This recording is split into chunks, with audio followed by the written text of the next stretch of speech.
Buddhism, a widely practiced religion, provides a way to alleviate suffering. The teachings of its founder, the Buddha, contain valuable parables and lessons.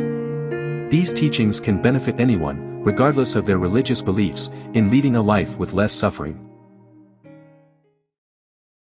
Buddhism is the fifth largest religion in the world, and dates back to the 5th century BC. It is based on the teachings of Siddhartha Gautama, known as the Buddha, and teaches a path away from suffering, based on meditation, virtuous behavior, and spiritual development. The foundational ideas of Buddhism are explored by looking at cornerstone quotes from the Buddha himself. His teachings remain at the core of one of the most influential sets of ideas in human history and represent useful tools to navigate suffering, regardless of creed or belief.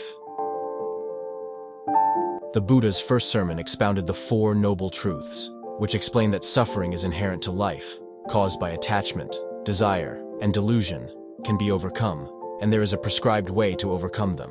The third truth is that there is a way past suffering, leading to nirvana, the primary focus of millions of Buddhists. The Buddha focused on the problem of suffering as humanity encounters it here and now, rather than metaphysical issues. He suggested that spending time on these subjects hindered progress toward nirvana. The Buddha's focus was on the problem of suffering as humanity encounters it here and now. The Buddha argued against several common logical fallacies in the search for truth, and advocated for accepting a truth only after it has been tested and found to lead to wholesome outcomes, while avoiding vice and dogmatic approaches to understanding. The Buddha taught the idea of dependent arising, which maintains that everything is devoid of inherent existence, and that everything is in flux, nothing is permanent, and even we aren't as enduring as we might like to think. The story of the raft is a metaphor for reaching nirvana, often referred to as the other shore.